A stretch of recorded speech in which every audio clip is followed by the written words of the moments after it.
When life throws you a curveball, how are you going to handle adversity?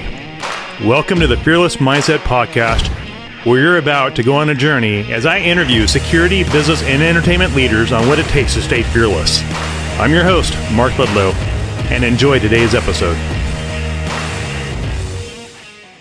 Hello, everybody. This is Mark Ludlow with the Fearless Mindset Podcast. Joining me today from, looks like Manhattan, New York, is Mickey Winston. Mickey Winston has been around the world and with the Marine Corps, and he is now working, looks like downtown somewhere, Manhattan or something, out of his suite there overlooking the river. How you doing today, Mickey? I'm doing well, Mark. I'm doing well. How about yourself? Hey, glad to have you on today. Glad we could schedule you in the calendar. I know you're busy with your new position at Spotify, and you're a busy manager of security and protecting people over there. Absolutely, but it's good to take time to talk to you, Mark. Awesome. I'll take those eyeglasses off so I can see better.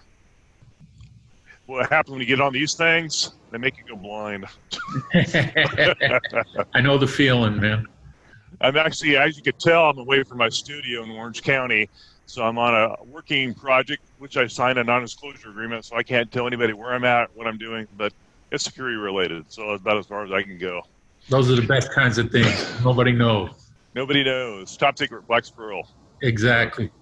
I should let's do that again. That's probably politically unnice. Okay, I'll re-record that because Christopher will probably say something about that. Okay. So I'll start from the top. Okay. All right. 1, 2, 3. Hello, everybody. This is Mark Ludlow with the Fearless Mindset Podcast. Joining me today is Mickey Winston from New York City, and he is actually downtown somewhere in New York, and he is wanted to join us and share his experiences. And he's at Spotify at their corporate offices, and he's been around the block. So, yeah, Mickey, feel free to share with us your background and how you got here to where you're at now. Sure, Mark. Thanks a lot, man. Thanks for having me. Well, I think, in my security career, my first experience with security in general was in the Marine Corps. One of my first duty stations, I was part of a company that took care of security for a communication station and for a weapons depository, weapons and ammunition storage. From there, I did my thing around the infantry, went to a bunch of places, did a bunch of running around, carrying a pack on my back. But my last 3 years I spent on embassy duty. I was lucky enough to be chosen to go to the Marine Security Guard Battalion, and lucky enough to be able to go to 2 great embassies. I was in Beijing, China in 1989, and then I went to Madrid, Spain. And in Madrid, I got a real taste. Well, overall, working in the embassies, I got a real taste for security, working with the Diplomatic Security Service, working with them and having the RSO, Regional Security Officer, as our boss, really opened up my eyes to the world of security. And I was lucky enough that an ARSO, Ed Moreno was his name. He's still around, Ed, and he's in the industry. He gave me a chance to go to work or help me get a job with AT&T. I went to work in a microelectronics factory over in Spain, in Madrid, the north of Madrid. I was what they called a security inspector. So I got a real feel for guard service management, security technology, general security, and fire safety. And that's where my career began with AT&T. From there, I went to become an investigations manager, bounced around a little bit, went to Miami, went to Saudi Arabia for a little while. And I got headhunted to go work for Dell Computer. I was with Dell for 7 years, both in London and in the U.S. And then I came to Manhattan to work for a high net worth family, which I did for over 10 years. Did some consulting, some of my own stuff, like we all do at one point or another in our careers. And now here I am at Spotify. So it's been, like you said, I've been around the block a couple times. Now, when you got out of the Marine Corps, did you think you'd be in this position right now corporately with Spotify and, managing executive protection agents, or what does that program look like that you put together at Spotify?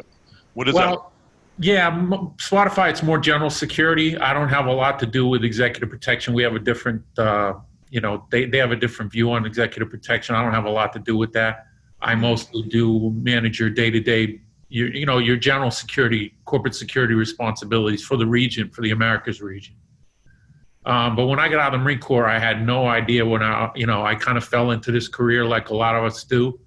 Guys had some experience, law enforcement, military. They kind of fall into the corporate security world, and we do pretty well. So did you, have you enjoyed the corporate arena versus the private family arena? It seems like there's an apple and orange there, two different cultures, two different ways of communicating. Describe that a little bit. Yeah, it is very different. The private family stuff was great. It was kind of mixed because it wasn't just a high net worth family that had a business, a financial business. So there was both sides of it as kind of a good hybrid. But yeah, it's very different, the corporate security world than the high net worth family world. But, I think the general security principles, they go across the board. So different type of demands from the private family versus the corporate, as far as you have probably a different hierarchy, chain of communication command that you have to report to. Absolutely. Very, very different chain of command, very different hierarchy. And I think in the high net worth world, it can be very different depending on who you work for and who you work with. But it's definitely sometimes the chain of command can be a bit blurred. So you got to really be able to wade in two different waters and three different waters at sometimes. Yeah, I found that out too when I worked in the corporate arena in Southern California. And then you work with a celebrity type figure, and then that celebrity type figure may have like an executive assistant, and then the family manager, and then you may have some assistants, and they all become relevant in getting communication on what the principal wants, and they're all texting you. Oh, Mark, we need you here. Oh, who's my boss today? Well, it may be one of three of the chiefs. You just never know. Yeah, and then you have the individual themselves. At the end of the day, they're the boss. They're the overall boss. And there's a lot of people trying to keep them happy. And like you say, you can run into a lot of different personalities and a lot of different communication styles. Whereas in the corporate world, it's a little bit more cut and dried. You do have a hierarchy. You do have a communications format and a communications chain. So it's a little bit easier when you don't have to be serving too many bosses. Yeah, it makes it a lot easier in your mind. Otherwise, it's too much drama, too much chaos, and a lot of confusion. We have too many reports you have to report to, and you have to 2-3 different vice presidents, and you're like a district manager or something like that. Probably can be confusing. Yeah. I know offline we discussed dealing with high net worth clients, and like we said offline, you brought the point where they don't value security. They don't see security as a value at all, like an EP, bodyguard, or a security practitioner. Did you want to add some thoughts to that? Yeah, sure. I mean, I think that it gets lost in the high net worth world that the basic security principles or the need for some security assessments as a basis is really needed at every level, and not just for the person themselves who's involved in, let's say, the financial industry or the entertainment industry, but for their families. I think we talked about it a little bit, this most recent case with this gentleman in Birmingham, Alabama that was kidnapped. He was a wealthy individual, and it was, from what it reads, it was a home invasion, kidnapping. There must have been some planning to that. It wasn't just a random act. And the people that took him forced him to wire them $250K to their bank account. It's a scary time for that gentleman. And, that's the kind of thing where he probably thought he was low key. He thought nobody, he moved under the radar. But if someone really wants to do, enough research to find out who's the richest person in town, they can do that. And it may go by reputation. It may be in public records. So, I think that at a minimum, your high net worth individuals and families should take on a security professional to do a security risk assessment, a real good risk assessment at all levels of their security, and both at home, at work, where they go on vacation, maybe the extended family a little bit, because any one of those persons could be a target like this gentleman was. And I think that doesn't get done a lot. I think that people think they fly under the radar pretty much. And because of that, that offers them a level of protection that really isn't there. Right. Hey, let me do an adjustment on the technical side. I'm getting a little bit of buzz. I'll be right back. All right.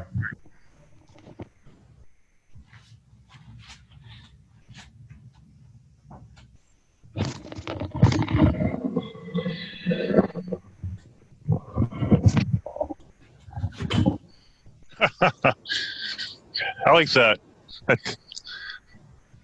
Good timing. Yeah, absolutely. But yeah, that's I know Mike Trout's book, The Protected that he came out with, he really dives into that. Like when I was talking to him, had him on the podcast a month ago, he said he wrote that book specifically for the chief of staff and for the principals specifically, so they understand the value that an intel program brings to the table, or security agents and that type of program. That's why he wrote it. And from your past experiences, do you see that those high net worth families, are they just trying to save money? They don't see the value in spending money just to have a team? I don't think that they're really trying to save money. I think that they just don't realize the risk that they might be subjected to.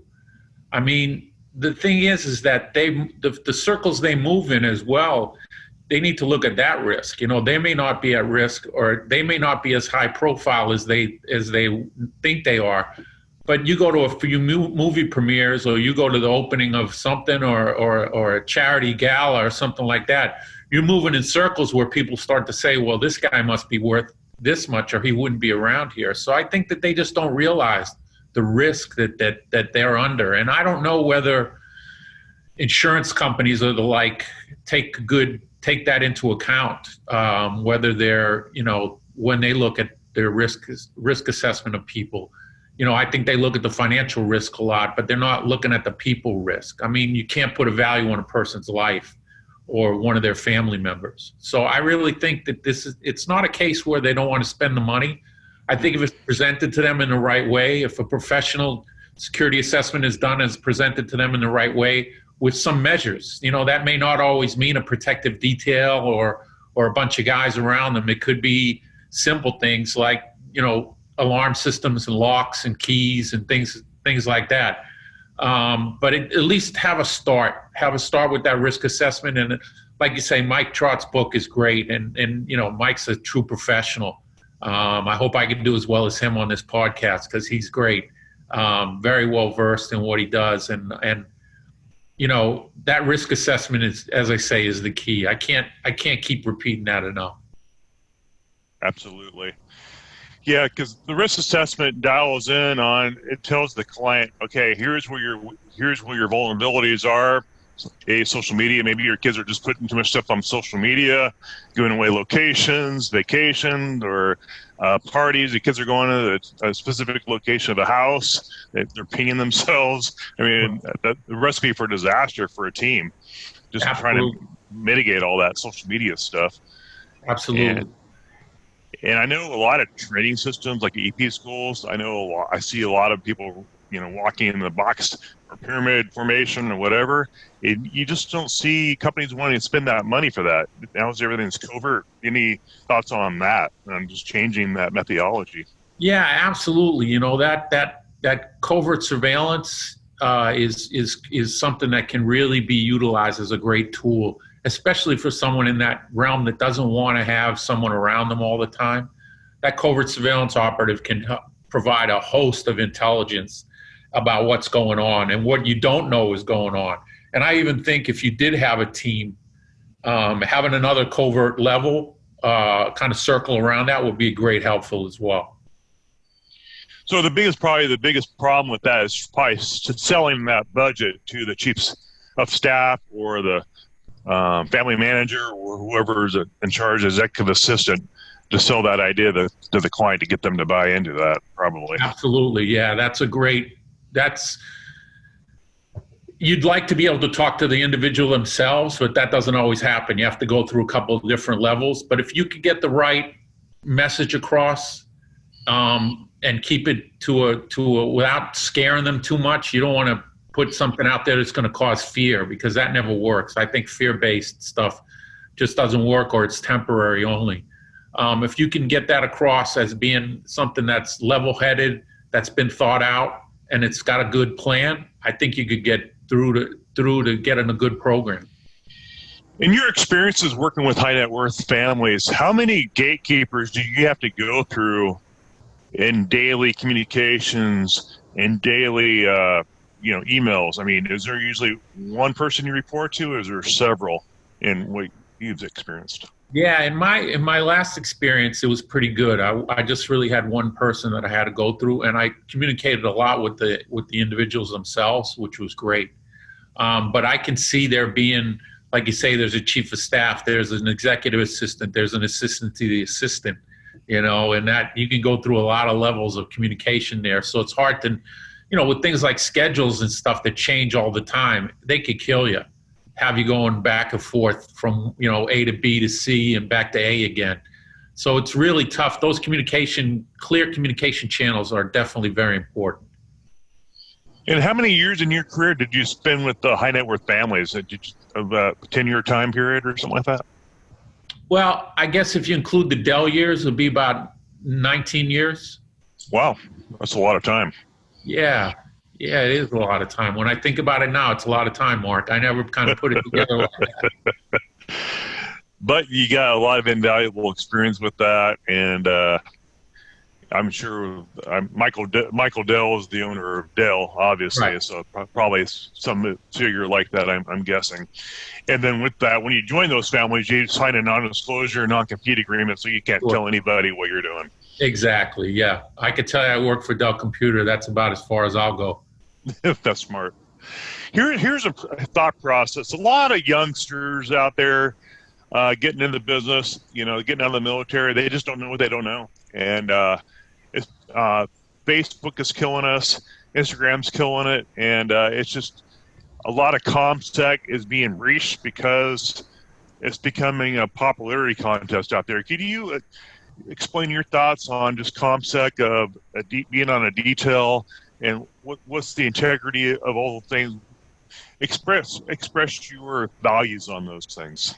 Yeah, I'm not a big fan of social media. I mean, I realize there's a certain level that's needed, and I realize that I'm not your biggest social media guy. I think that it hurts a lot to look at the professionalism, for guys to say, hey, look who I'm with and here's where I'm at. That stuff is terrible. I mean, like you say, that's killing us as an industry, because it shows a lack of professionalism and a lack of seriousness, to be honest with you. I mean, it's that unseen guy that's out there, that's the guy you want working for you, that guy that just does his job and gets along with it and stays low profile, keeps things to himself. I mean, that's really what it's all about. We protect the reputations of the people we work for, and we protect our own reputations as well. And I think a lot of these younger guys forget that the reputation is at stake, and your details, usually in the private sector, especially in Hollywood or Southern California, you're not going to have that typical. I haven't seen things go longer than a year or 2 years on a run. Right. If you get anything longer than that, you're very fortunate. Like we call them a lot of gigs. And gigs usually go for a few weeks and are over. And then if you start doing selfies on the red carpet and stuff, or with the client, and it's not going to look good down the road, because you're only as good as your last detail in this industry. Absolutely, and you really got to watch that. That's where it's at. I mean, I don't have a lot of celebrity experience, which I'm kind of glad. That's a tough business. That's a really tough business to be in. A like you say, there's a lot of levels of communication and it changes all the time. And, the whole profile there is a lot different than what I'm used to, which, somebody like yourself would have a lot more experience with that than I would. From the experiences I have had, I'll take a corporate working environment over a celebrity working environment in 1 second without even a thought. Absolutely. I know, it's just, I always joke, you have no union protection in the EP industry. There's no union protecting you. Every day is an interview in this industry, and you're not guaranteed tomorrow, but like you have a good 20-year run as yourself in Texas with that corporate organization. So that's very fortunate. But a lot of these guys, they're sitting around COVID-19, 2020, and not a whole lot going on. And they're all playing on Facebook, and they're all, trying to figure out what's going on, how to do things. And that's why I did this podcast, is just to educate, add value, and just create some awareness of what not to do, what to do, and just how to build integrity and branding. Absolutely. Also, offline, we mentioned duty of care for the protector was a big hot button for you. Go ahead and elaborate on that. Yeah, I think we spend in the industry, we spend a lot of time looking out for a principal if you're doing an EP work or whatever. But what about duty of care for the protectors? Especially, with something like COVID going on. What if you're out there and you got a teamwork and then somebody comes down with sick? How are you going to take care of them? Do you have an evac plan for them? Do you have medical plan for them? Because you might have to leave them behind somewhere as you move on to the next location. So I don't know whether that's always taken into account when we're putting together plans for a detail or for a job, a certain movement or a trip overseas or within the U.S. I don't know whether we take into account that we might be the ones that go down sick and not the principal themselves. And how do we take care of each other in that situation? Yes, I know if you get sick now, you have to quarantine yourself for 7 days. That the CDC guidelines? I think it's 14. Oh, 14. Okay, got it. Okay. Oh, I'm losing track. It seems like it's changed 100 times. I don't know what it is. Yeah. I'm actually quarantined at this hotel I'm in right now, so I get a few more days, we can go work. But yeah. Disclose location. And I got my nice preventative mask right there. There you go. Anyhow, so covering that, and then let's see. You mentioned travel insurance also. That's a hot button. Yeah, is that something that you have for your protectors? Do you have some sort of travel insurance, some sort of formal duty of care program to take care of them when they're traveling? Because they're another employee, and you got to take care of the same duty of care with them as you would with any other employee. So I think that looking at things like travel insurance and any kind of good duty of care program that's out there that would provide an evacuation if necessary, provide that medical help if necessary, is something that needs to be kept in mind. Yeah, that travel insurance, does that cover like someone has to go to the hospital, out of country? Right. Yeah. Have to be flown out, possibly. Exactly. Some of the best ones will definitely fly you back. Other ones will make sure that you're treated in a local facility that meets U.S. standards. But the best ones that are out there would actually repatriate you. From an organizational standpoint, most of your companies will pay for those premiums, right? And they just have to pay a premium before they fly out. Yeah, they typically you have an umbrella policy or whatever for all employees, and like I say, any protection team would fall under that as well. So you got to make sure that your team knows about that, and knows what happens, knows what it's all about, and knows who to call when they have a problem. Perfect. Makes sense. You also want to discuss international business travel to dangerous areas. What does that all consist of? One of the things that happens is companies decide they're going to go into a new market, and they don't look at the risks involved with traveling to that market, even during that market research phase. A lot of times it's when they've established an office, then all of a sudden people start worrying about people traveling down to wherever it is or up to wherever it is. Whereas if security could be involved from the get-go, from the beginning of when the market research is being done for that country, to be able to give some feedback on, here's the risk we see to travelers going into this country, because as soon as a new place opens up, of course, everybody wants to go there. Everybody and their mother wants to go there. And, that can become a real problem, because you could have, especially if you don't know who all your travelers are down there. There's plenty of programs out now where you do know where your travelers are at. You could track travel tracker and things of that nature. But it's getting in at that ground level, being able to work with the people that are doing that market research, to be able to maybe go into that country with them, to do that research beforehand, identifying hotels, identifying ground transportation, identifying no-go areas, all of that before the first office opens up. What is your theory on people being able to travel again? What are you hearing from your circles of influence of when these high net worth families will start jumping on the jet and start moving around? Yeah, I don't know. I really don't know. I think some of them will travel because they have to. There's certain things where they have to, but I think that, families jetting off to the Galapagos Islands, that's going to take a while till that comes back. And a lot of that has to do with things like here in New York. If you travel outside of the state to another state that's got a high COVID level, you're supposed to self-quarantine for 14 days when you come back, no matter whether you have symptoms of COVID or not. So all of those things kind of play into it as well. But I think that high net worth families will follow corporate travel. I mean, there is some corporate travel going on right now, but it's not at the levels that it was, without a doubt. It's not even close to the levels that it was. The airlines are hurting. I mean, they wish the business travel would come back quick. But I was just talking to someone yesterday, and the number of hotels that are closed up here in New York City is unbelievable. How bad is it? There's no business travelers, and there's no tourists. Wow. So, Midtown Manhattan, where you would have your business hotels would be filled up all the time or empty. And a lot of them are just closed up. So I can't see things getting back to normal for a while, at least until there's some sort of a vaccine. I think that'll be a real beginning of things getting back to some semblance of normal, at least in the short term.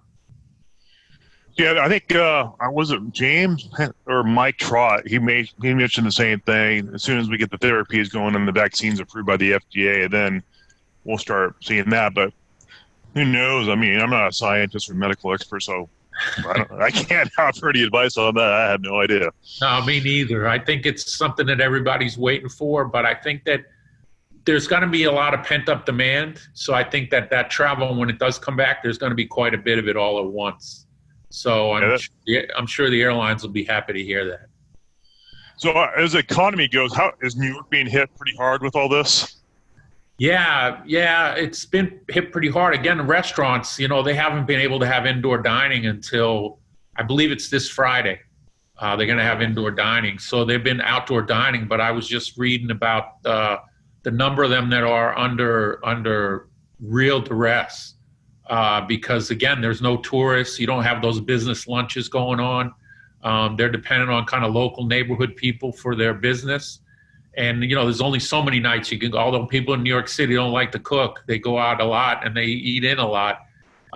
It's tough for these restaurants to stay open. And I think a lot of them will fail. They're talking about having a surcharge on every restaurant bill as a way to help them out, but I don't know whether it'll happen. I know they're already doing it in some places like San Francisco, but I don't know whether that'll help them out, because some of them are just in a bad place. Rough times. Wow. Yeah, absolutely. Now, do you think there's going to be less high net worth people using more commercial flights to save money, or they're going to probably be investing in a more private flying just to protect themselves from exposure? Yeah, I could see the private flying going up, just to, like you say, to protect themselves from exposure, both in the airport and in the aircraft itself. I think there was something that just came out that said the exposure on on long haul flights is greater than they thought it was originally. So I think you will see an uptick in private, just because that is a way to keep yourself protected. Hey, Mickey, what is your advice to the young operators, protectors, practitioners getting in the industry right now during 2020? They don't know what to do. They can't get a job, but they want to be a bodyguard. What is your advice to all those folks trying to get in the business? Yeah, have some patience, first of all, and try to find some mentors out there that can help you with things. Work on your soft skills, which is a big part of the job. As you know, soft skills, you could be the best operator there is, but if you don't have the soft skills, you won't be able to make it in this industry. And I would say, get into the security industry if you can, into the private corporate security level. Even if you want to be an EP guy later on, or an EP girl later on, maybe get into the corporate security world if you can. Get some experience, some general security experience under your belt, and then when things open up again, you'll be ready to roll. Now, for those young operators, bodyguards getting in the industry, what do you see out there, that the jobs that they can fill currently right now? What are the biggest requests you're hearing about to be filled? I'm not hearing any to be filled, to be honest with you, at the moment. Things are pretty tight. Guys that are on, part of programs right now, they're not moving along to any other programs. People are kind of holding on to what they have right now. So stay put wherever you got. Yeah, absolutely. Good advice. Yeah. You just don't know what you don't know until 2021 comes around, and heck, there's so much going on, so much uncertainty in the country right now. We don't even know what's going on. No, it's tough times. It is. What was the moving factor? Not moving. What was the motivating factor for you to go to Spotify? Yeah, it's a great company, cutting edge, and an opportunity to come back into a corporate security role that I hadn't been in for a while, and a chance to do a little bit of everything, which was very attractive to me. And for the Americas region, which I have a lot of experience in. So there was that international aspect of it too. My career has been a lot of international work, which I really enjoy. So that's really the opportunity. And I like music, so it's a great company to work for. Now, Spotify, are they just, I think we spoke offline, they're just mainly podcasting or something? Well, they're music and podcasting right now, but they're an entertainment platform.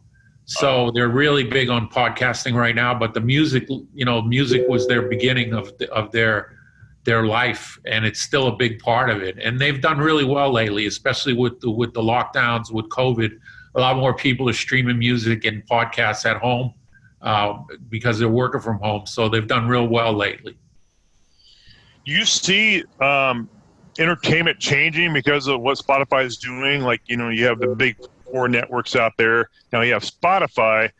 It seems like people are getting news and information differently. Nobody really wants to watch the news anymore because of the negativity. So maybe is Spotify kind of raising their bar as far as being the go-to place for information? I think it's becoming that way. I think that people want to be able to curate what they want to watch or what they want to hear. So, a platform like Spotify allows them to listen to the music that they want to listen to, different than the radio, so to speak. And the same thing with podcasts. There's podcasts that they want to listen to, and they're able to do that on Spotify easily. And it'll suggest things based on their, what you like. It'll suggest other things for you. So it opens up a whole world for you. Yeah, Spotify, are they a publicly traded company now? Or yeah. I can't. They are? Yeah, okay. I couldn't remember. They've only been around. How many years have they been around for? I don't even remember. Oh, they've been around for a while, but they've only been publicly traded about, I think it's 4 or 5 years. Okay, so they have shareholders and a board of directors and all that stuff. Yeah, yeah. Okay, I won't go into any more information questions because we get into legal and all that, and we don't want to do that. All right. So what's your thought process in the next 6 months in the security industry with everything going on? What should people be prepared for, and what's your thoughts on all that? I think COVID's going to really be, and the whole COVID atmosphere is going to really be what's a driver behind a lot of things. I think some of the things we're going to see is a big push on contact tracing and things like that are enable people to come back to work and enable people to resume some normality in their lives. But I think it's going to be, businesses aren't going to just be able to run normally anymore. I think they're going to have to run on a reduced level, reduced staffing levels, at least in the offices. But I think the remote working is going to present its challenges as well, because you still have a duty of care of employees, even though they're working from home. So there's certain levels there that you have to be aware of and be able to help employees out no matter where they are. Now, is Spotify, are they doing a lot of hiring for engineers and stuff like that now? They're always hiring for engineers, so they seem to be hiring all the time for engineers. So everybody's looking for good engineers, the whole tech industry, I think. Yeah, I talked to Scott Ware. He's a senior leadership recruiter for Amazon. He said they're trying to hire like 100,000 employees just for product development stuff. It's insane. Yeah, he said that they are, I think 60% of the workforce is actually working remotely. So they're all home working at home just because of the COVID-19. Are you guys doing the same thing as far as guidelines and protections for the employees? Yeah. Most employees are working from home. It's remote working for the moment. I think along with, all these companies benchmark with each other. So I think we're all in the same boat. I think it depends regionally as well. New York City was hit pretty hard, pretty quick back in March. So things were tough and things closed down real quick. But I think some places have eased off a little bit. So I think, it's all looking at whether there's going to be a second wave of this or not. Oh, yeah, we're talking about that too, offline. Yeah. I know I have a friend that was a nurse. She is a nurse for a healthcare or insurance provider, and she's the director of nursing. I went to college with her. And she kind of told me this summer that when this thing does mutate this fall, that it could be worse than what we just saw this past winter and spring. So what are you hearing out there? Yeah, I think everybody's looking at that. I think right now Europe is seeing somewhat of a second wave, and I think Europe got hit before us, before the U.S., so I think we need to be looking at that to kind of give us a forward look as to what's going to happen in the next few months. I know the U.K. is talking about locking down again, maybe, possibly. They've started to shut establishments down at 10 p.m. at night, which for them, to close the pub at 10, that's a pretty drastic measure. But I think we need to be looking at countries like Spain and France because they're starting to see what they think is a second wave. So I think we need to be real careful as how we do things here in this country. Schools have just opened up. I think that's a real indicator whether we're going to see a big influx of COVID into the schools. It's going to make a big difference. But it makes sense to open up schools. I mean, parents need a place for their kids to go so they can go to work. So I think everybody's in the same boat. I think we just need to be very cautious. Wear your mask. There you go. That's what it's all about. The mask. Be protected. Protect each other. Exactly. I'm trying to figure out anything else to talk about. Mickey, anything else you want to share that's going on over there here in your world in New York? No, man. I think we're good. I think we went pretty good amount of time. I think so. We covered some ground. Good. But I think just wanted to thank you for your time. I know you have a busy schedule over there and managing all your podcasters over there. Must be here we are doing another podcast. There we go. On YouTube here in a few weeks and see what happens. Cool. But anyway, thanks for your time, Mickey. Thanks for sharing with the listeners and the viewers. And if you guys are out there watching, please subscribe to the YouTube channel, Mark Ludlow. And if you want to get a hold of Mickey, I have his information, and I won't put it out there just to protect the incoming calls. And you can reach out to me if you have something you want to ask him about. Otherwise, we'll protect his contact flow for now. And we'll probably have Mickey back on in the near future sometime and discuss more of what's happening in New York. So thanks, Mickey. Appreciate you. Take care, man. Thanks so much. Hey, you bet. Appreciate you. And Semper Fi, brother. Semper Fi, Mark.